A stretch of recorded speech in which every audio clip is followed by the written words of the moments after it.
et à tous, soyez les bienvenus sur 14 TV Gabon pour le flash info de ce samedi 6 février 2021. Magistère universel. La pandémie de Covid-19 a mis en lumière la fragilité et la vulnérabilité de l'existence. C'est ce que rappellent les cardinaux Tagle et Turkson au cours de la déclaration du vendredi 5 février 2021. Ces derniers demandent ainsi le droit du vaccin pour tous afin de lutter à armes égales et avec efficacité contre la pandémie. Magistère local. L'administration du sacrement de confirmation se poursuit dans les doyennés de l'archidiocèse de Libreville. Des dispositions sont prises pour que la célébration de ces événements se déroule dans le respect des mesures sanitaires établies pour la lutte contre la propagation de la COVID-19.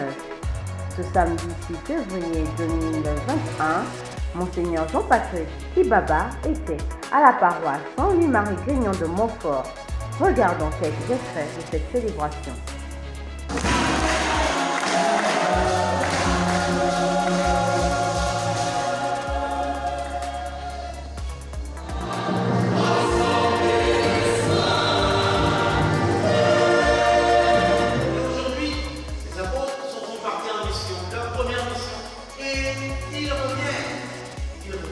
Société. La pandémie de la COVID-19 demande des exigences, à l'exemple du port de masque, le respect de la distanciation sociale et du test Covid pour tous ceux qui sortent du Grand Libreville. Cependant, des incompréhensions se multiplient, à l'exemple du cas de la directrice de l'école publique communale de Nianam de Kango. Nos reporters ont tendu le micro au délégué général de la CONACYTED, Louis-Patrick Mombo. Écoutons. Nous demandons à nos collègues enseignants sur tout l'étendue du territoire national d'arrêter le cours dès lundi 8 février à partir de 7h30. Si une de nos collègues enseignantes et directrices d'école à l'école publique communale de Nianam à Kango n'est pas libérée. Les raisons.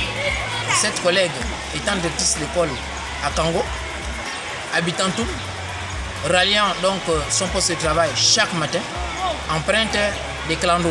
Mais il se trouve que ce jour, elle a bénéficié des services d'un routier allant sur Oyem et arrivé à un poste de contrôle après Ntoum, on lui a demandé de présenter le résultat du test Covid-19.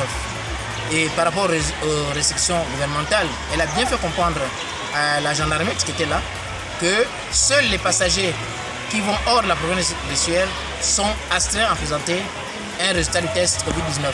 Or, elle allant non loin de Ntoum, donc à côté au niveau de Kango, elle n'était pas astreinte à présenter un résultat du test Covid-19. Et cela remonte depuis le mois d'octobre, donc il y a 3 mois.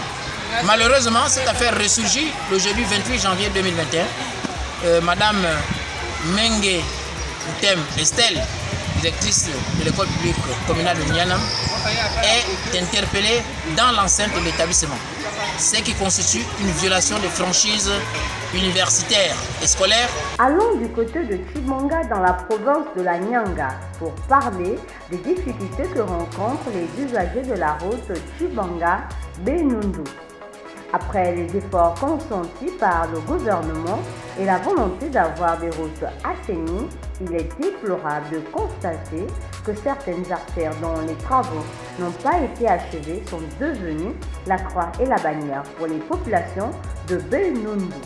Cette ville est située à 33 km de la ville de Chibonga. Après le décès le 18 janvier dernier d'un militaire gabonais de la mission multidimensionnelle intégrée des Nations Unies pour la stabilisation en République centrafricaine, MINUSCA, les autorités gabonaises et militaires lui ont rendu un dernier hommage hier vendredi 5 février 2021. Fin du jour. L'Église universelle célèbre aujourd'hui Saint Paul et ses compagnons. Le 5 février 1597, ce sont 26 chrétiens qui furent crucifiés à Nagasaki au Japon. Il y avait parmi eux des missionnaires européens, jésuites et franciscains, mais aussi des religieux japonais tels que Paul Niki et 17 laïcs, des catéchistes, des interprètes, de médecins et même des enfants. avant de mourir et réaffirme que c'est seulement dans le Christ que se trouve le salut. Très chers téléspectateurs de Catholique TV Gabon, c'était tout pour le condensé de l'information catholique nationale et internationale de ce samedi 6 février 2021. Merci de nous avoir suivis. En marche vers les 200 ans de notre Église, gardons la foi, l'espérance et la charité.